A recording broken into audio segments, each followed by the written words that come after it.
नमस्कार मेरे प्यारे साथियों, आप सभी का स्वागत है आपके अपने YouTube channel Sai online classes में। दोस्तों, आज हम बात करेंगे राजस्व लेखपाल के पेपर में पूछे गए ये प्रीवियस ईयर पेपर है राजस्व लेखपाल का, जो कि 2015 में हुआ था। उसमें ग्रामीण विकास से संबंधित जो क्वेश्चन पूछे गए थे वो आज आपके सामने लेकर आया हूँ। देखिए, इसका पहला क्वेश्चन है, कौन सी उपभाषा राज्य के पश्चिमी भागों रुहेलखंड और ऊपरी दोआ में बोली जाती है? बुंदेलखंडी, खड़ी बोली, ब्रजभाषा या अवधी? तो आपको इस क्वेश्चन का करेक्ट आंसर बताना है। तो इसका correct answer option number B, Bundelkhandi. अब देखिएगा, खड़ी बोली राज्यों के पश्चिमी भाग रुहेलखंड और ऊपरी दोआ में बोली जाती है। सीतापुर, लखनऊ, फैजाबाद, बहराइच, बाराबंकी आदि क्षेत्रों में अवधी बोली जाती है। मथुरा, आगरा, अलीगढ़ जिलों में ब्रजभाषा बोली जाती है। जबकि उत्तर प्रदेश तथा मध्य प्रदेश के सीमावर्ती झांसी, जालौन, हमीरपुर, बंदरा, छतरपुर, सागर, ग्वालियर, सिवनी, होशंगाबाद तथा उसके निकटवर्ती भूभाग को बुंदेलखंड कहते हैं तथा इसकी बोली को बुंदेलखंडी या बुंदेली कहते हैं। ये था इस क्वेश्चन की इतनी जानकारी मिली आपको। दोस्तों, अगर ये वीडियो आपको अच्छी लगे तो लाइक शेयर करना ना भूलें और चैनल को सब्सक्राइब कर लें। देखिए, इसका दूसरा क्वेश्चन, तहसील स्तर पर सरकारी निकायों को क्या कहा जाता है? पंचायत समिति, ग्राम सभा, ग्राम पंचायत या नगर पालिका?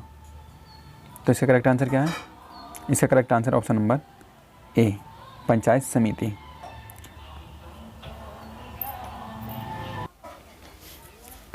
नेक्स्ट क्वेश्चन देखते हैं। देखिए, तहसील स्तर पर सरकारी निकायों को पंचायत समिति कहा जाता है। क्वेश्चन नंबर 3 है आपके सामने। 2011 की जनगणना के अनुसार उत्तर प्रदेश का सबसे अधिक जनसंख्या वाला शहर बताना है आपको। कानपुर, लखनऊ, अलीगढ़, बरेली, कौन सा इसका करेक्ट आंसर है? फटाफट बताना है आपको आंसर, रैपिड टेस्ट समझो। तो इसका करेक्ट आंसर ऑप्शन नंबर ए, कानपुर। दूसरा, लखनऊ। बस 2011 की जनगणना के अनुसार उत्तर प्रदेश का सबसे अधिक जनसंख्या वाला शहर कानपुर है, जिसकी देखिए इसमें कितना लिखा है, 2.93 मिलियन। इसके बाद दूसरे स्थान पर लखनऊ है, जिसमें कि 2.90। ठीक है। क्वेश्चन नंबर 4 आपके सामने। केंद्र सरकार द्वारा प्रस्तुत की गई रिपोर्ट थी ये। केंद्र सरकार को प्रस्तुत की गई सी रंगराजन की रिपोर्ट के अनुसार कोई व्यक्ति ग्रामीण क्षेत्र में कितने रुपए से अधिक खर्च करता है तो उसे गरीब नहीं समझा जाएगा। देखिएगा कितना न्यूनतम पैसे रखे हैं, 32 रुपये, 43 रुपये, 50 रुपये या 26 रुपये। आप सोच कर चलिए ग्रामीण क्षेत्र में आप कितने रुपए कम से कम खर्च करते होंगे। क्वेश्चन नंबर 4 का करेक्ट आंसर है ऑप्शन नंबर ए, 32 रुपये से अगर आप अधिक करते हैं ग्रामीण क्षेत्र में तो आपको गरीब नहीं समझा जाएगा।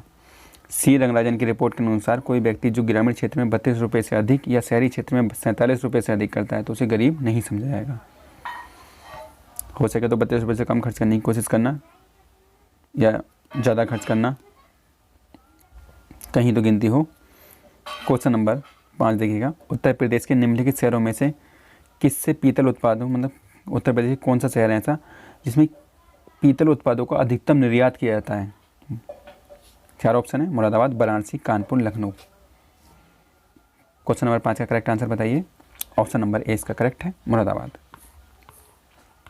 उत्तर प्रदेश के मुरादाबाद से पीतल उत्पादों का अधिकतम निर्यात किया जाता है। यह पीतल नगरी के रूप में प्रसिद्ध है। इस शहर से वर्ष 2006-07 में 3200 करोड़ का, जबकि 2011-12 में 1800 करोड़ रुपये का निर्यात किया गया था। यानी कि न्यूनतम गिरावट हुई, काफ़ी गिरावट हुई है।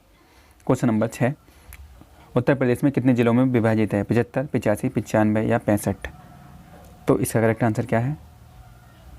बहुत ईजी क्वेश्चन, ऑप्शन नंबर ए, 75। क्वेश्चन नंबर 7 देखिएगा, अंबेडकर विशेष रोजगार योजना के अंतर्गत परियोजनाओं की इकाई लागत से कम नहीं होनी चाहिए। कितने से कम नहीं होनी चाहिए? 60,000, 75,000, 1 लाख या 50,000? कम नहीं, अधिक हो सकती है पर कम नहीं होनी चाहिए, आपको बताना है। तो इसका करेक्ट आंसर है ऑप्शन नंबर डी, 50,000 से कम नहीं होनी चाहिए। देखिए, अंबेडकर विशेष रोजगार योजना के अंतर्गत परियोजनाओं की औसत इकाई लागत 80,000 या इससे अधिक भी हो सकती है, लेकिन परंतु 50,000 से कम नहीं हो सकती। क्वेश्चन नंबर 8, सुल्तानपुर ने सामाजिक वानिकी योजना की कुशल कार्य प्रणाली के लिए केंद्रीकृत डेटाबेस की समस्या का समाधान करने की पहल की है। कौन सी पहल? राष्ट्रीय किस संगठन द्वारा बताना है आपको? राष्ट्रीय प्रतिदत्त सर्वेक्षण संगठन, जिला उद्योग केंद्र, क्षेत्रीय ग्रामीण बैंक, या फिर ऑप्शन नंबर डी सूचना केंद्र, राष्ट्रीय सूचना केंद्र, नेशनल इन्फॉर्मेटिक्स सेंटर। तो इसका correct answer option number D है, राष्ट्रीय सूचना केंद्र, नेशनल इन्फॉर्मेटिक्स सेंटर। सुल्तानपुर ने सामाजिक वानिकी योजना की कुशल कार्यप्रणाली के लिए केंद्रीकृत डाटाबेस की समस्या का समाधान करने की पहल की है। क्वेश्चन नंबर 9, उत्तर मध्य रेलवे का मुख्यालय बताना है आपको? झांसी, इलाहाबाद, गाजियाबाद या आगरा। इजी क्वेश्चन है, इसका correct answer option number B यानी कि इलाहाबाद। नेक्स्ट क्वेश्चन देखते हैं। भारत में स्थित किस शहर में विश्व का सबसे पुराना शहर माना जाता है? भारत का कौन सा शहर है? कुशीनगर, वाराणसी, आगरा या सारनाथ। तो इसका correct answer option number B Varanasi. Hindu पौराणिक कथा के अनुसार वाराणसी 5000 वर्ष पुराना शहर है। यह विश्व में प्राचीनतम शहर है। बुद्ध काल में वाराणसी काशी राज्य की राजधानी थी। क्वेश्चन नंबर 11 आपके सामने। चमड़े की वस्तु के लिए प्रसिद्ध जिला कौन कौन से हैं? आगरा, कानपुर और में सोनभद्र, इलाहाबाद, जौनपुर, रामनगर या मुरादाबाद और लखनऊ। इसमें से आपको बताना है कौन सा करेक्ट है। तो इसका करेक्ट आंसर ऑप्शन नंबर ए आगरा और कानपुर। अब देखिए, चमड़े की वस्तु के लिए प्रसिद्ध आगरा है और कानपुर, दोनों हैं, दोनों शहर हैं, लेकिन और कानपुर को लेदर सिटी के नाम से भी जाना जाता है। क्वेश्चन नंबर 12 आपके सामने। इंदिरा आवास योजना जो एक केंद्र सरकार द्वारा समर्थित योजना है का राज्य सरकार के साथ सहभाजन अनुपात क्या है? मतलब कितना राज्य सरकार देती है और कितना केंद्र सरकार पैसा देती है। तो इसका अनुपात आपको बताना है। ए में 80:20, बी में 75:25, 66:34 या 90:10। तो इसका करेक्ट आंसर क्या है? इसका correct answer option number B 75:25। देखिए, इंदिरा आवास योजना के अंतर्गत वित्त पोषण प्रति केंद्र और राज्य के बीच 75:25 के आधार पर है। 1 अप्रैल 2013 से इस योजना के अंतर्गत निर्माण सहायता की अधिकतम सीमा मैदानी क्षेत्रों के लिए प्रति इकाई 70,000 रुपये और पहाड़ी दुर्गम क्षेत्रों के लिए 75,000 रुपये कर दी गई है। तो अब देखिए क्वेश्चन नंबर 13। भू कृषि रिकॉर्ड कौन सा है? भूमि का भू कृषि का रिकॉर्ड कौन सा है? गिरदावरी, पंचनामा, जमाबंदी या खतौनी। तो इसका करेक्ट आंसर ऑप्शन नंबर ए। इसका करेक्ट आंसर क्या है? ऑप्शन नंबर ए गिरदावरी। अब देखिएगा, भू कृषि का रिकॉर्ड गिरदावरी कहलाता है। भारत में विशेषतः मध्य प्रदेश, राजस्थान के कुछ हिस्से, उत्तर प्रदेश एवं छत्तीसगढ़ के अधिकांश हिस्सों में गिरदावरी एक प्रकार का फसल सर्वे यह वर्ष में 2 बार होता है। क्वेश्चन नंबर 14 देखिएगा। एक बिस्वा 1 बीघा से क्या अनुपात रखता है? आधा, 1/4, 1/10 या 1/20। तो आपको पहले पता होना चाहिए कि 1 बीघे में कितने बिस्वे होते हैं, कितना बिस्वा होता है। तो मैं आपको बता दूं, इसका correct answer option number D है 1/20, क्योंकि 1 बीघे में 20 बिस्वे होते हैं। ठीक है, तो इसका correct answer option number D. Question number 15 देखिएगा। 1 एकड़ में कितने वर्ग गज के बराबर होता है? 1 एकड़ कितने वर्ग गज के बराबर होता है? 4840, 2025, 4425 या 3025। ये क्वेश्चन भी पूछा जा चुका, सारे क्वेश्चन पेपर में वही है, ये सेम पेपर वही है। देखिए, ग्रामीण समाज ग्रामीण विकास से ऐसे क्वेश्चन आए थे। तो इसका करेक्ट आंसर ऑप्शन नंबर ए 4840। ठीक, क्वेश्चन नंबर 16 आपको बताना है NREGP का पूर्ण रूप क्या है, यानी फुल फॉर्म पूछिए आपसे। राष्ट्रीय option number A B C D में से आपको बताना है, पढ़ लीजिएगा। ऑप्शन में ए में दिया है इन्होंने राष्ट्रीय ग्रामीण उद्यमिता गारंटी कार्यक्रम, बी में दिया है राष्ट्रीय ग्रामीण शिक्षा गारंटी कार्यक्रम, सी में दिया है राष्ट्रीय ग्रामीण रोजगार गारंटी कार्यक्रम और डी में दिया है राष्ट्रीय क्षेत्रीय रोजगार गारंटी कार्यक्रम। तो इसका करेक्ट आंसर है ऑप्शन नंबर सी राष्ट्रीय ग्रामीण रोजगार गारंटी कार्यक्रम। अब देखिए इसके बारे में पढ़िएगा, इसकी फुल फॉर्म भी है, इसकी फुल फॉर्म है national rural employment guarantee programme. Question number 17 देखिएगा। जिला अस्पतालों के लिए भारतीय लोक स्वास्थ्य मानकों के अनुसार 10 लाख जनसंख्या वाले प्रत्येक जिले में कम से कम कितने बिस्तर होने चाहिए? 195, 350 या 350। तो इसका करेक्ट आंसर क्या होगा? आपको बताना है 10 लाख जनसंख्या वाले। तो इसका correct answer option number B 300, minimum कम से कम 300 बिस्तर होने अनिवार्य हैं। जिला अस्पतालों के लिए भारतीय लोक सेवा स्वास्थ्य मानकों के अनुसार 10 लाख जनसंख्या वाले प्रत्येक जिले में कम से कम 300 बिस्तर होने चाहिए। क्वेश्चन नंबर 18 देखिएगा। घरेलू व्यक्तिगत और सौर जल हीटर के लिए आर्थिक सहायता योजना के अंतर्गत उत्तर प्रदेश राज्य में क्या प्रोत्साहन दिया जाता है? कर में रियायत दी जाती है, भट्टा में छूट दी जाती है, कर मुक्ति या छूट? तो इसका करेक्ट आंसर है ऑप्शन नंबर बी, भट्टे में। अब देखिएगा थोड़ी जानकारी इसके बारे में है।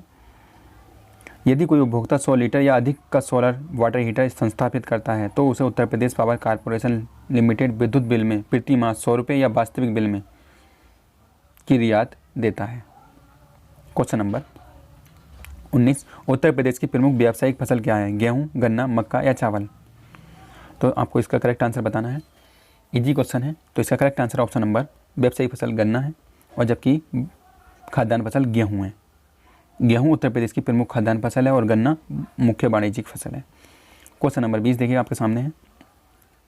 एक ग्राम पंचायत में ग्राम के वार्डों में चुने हुए कितने सदस्य होते हैं, जिन्हें हम पंच कहते हैं? कितने हो सकते हैं? 5 से 20 हो सकते हैं, 7 से 17 या 10 से 20 या 5 से 9। इस बात पर हमने ध्यान भी नहीं दिया होगा। देखो क्वेश्चन क्या पूछा है, जबकि लेकिन हमें पता होना चाहिए कि हम राजस्व लेखपाल का पेपर देने जाना है, तो इस बारे में हमें जानकारी होनी चाहिए। तो इसका correct answer option number B, 7 से 17। इसका करेक्ट आंसर बी हो गया। नेक्स्ट क्वेश्चन देखते हैं। क्वेश्चन नंबर, एक ग्राम पंचायत में ग्राम के वार्डों में चुने हुए 7 से 17 सदस्य होते हैं, जिन्हें पंच कहा जाता है। क्वेश्चन नंबर 21 आपके सामने है। आपको बताना है उत्तर प्रदेश के उच्च न्यायालय के मुख्य न्यायाधीश की नियुक्ति कौन करता है? प्रधानमंत्री, भारत का राष्ट्रपति, सर्वोच्च न्यायालय का मुख्य न्यायाधीश या राज्यपाल? अब देखिए उत्तर प्रदेश का पेपर था तो इसलिए उत्तर प्रदेश का पूछ लिया, लेकिन जिस भी राज्य का पेपर हो वो अगर किसी भी राज्य का मुख्य न्यायाधीश हो हाई कोर्ट का, तो देखिएगा वो भारत का राष्ट्रपति ही नियुक्ति करता है। ऑप्शन 20 का करेक्ट है। किसी भी प्रदेश के उच्च न्यायालय के मुख्य न्यायाधीश की नियुक्ति भारत का राष्ट्रपति करता है और भारत के न्यायाधीश और संबंधित राज्य के राज्यपाल से परामर्श करने के बाद। क्वेश्चन नंबर 22, उत्तर प्रदेश में एक वर्ष में न्यूनतम कितनी ग्राम सभा की बैठक होनी चाहिए? मतलब मिनिमम 3, 4, 6 या 2? तो इसका करेक्ट आंसर है ऑप्शन नंबर डी, मिनिमम 2 होनी चाहिए, अधिकतम कितनी भी हो सकती हैं। प्रत्येक ग्राम सभा में प्रति वर्ष 2 सामान्य बैठक होंगी। पहली खरीफ की बैठक जो खरीफ की फसल कटने के तुरंत बाद बुलाई जाती है और दूसरी रबी की बैठक जो कि रबी की फसल कटने के तुरंत बाद संपन्न होती है। क्वेश्चन नंबर 23, एक व्यक्ति के लिए पंचायत का सदस्य बनने के लिए न्यूनतम आयु कितनी होनी चाहिए? 21 वर्ष, 25 वर्ष, 35 वर्ष या 18 वर्ष? तो इसका करेक्ट आंसर क्या होगा? इसका करेक्ट आंसर ऑप्शन नंबर ए, 21 वर्ष। एक व्यक्ति के लिए पंचायत का सदस्य बनने के लिए न्यूनतम आयु 21 वर्ष होनी चाहिए। क्वेश्चन नंबर 24, मध्याह्न भोजन कार्यक्रम के अंतर्गत विद्यालय स्तर पर बच्चों की न्यून भार की प्रतिशतता का आकलन किस आवृत्ति पर किया जाता है? मतलब कितने दिनों के बाद किया जाता है? अर्धवार्षिक, त्रैमासिक, वार्षिक या मासिक? तो आपको इसका करेक्ट आंसर बताना है। इसका correct answer option number A, अर्धवार्षिक।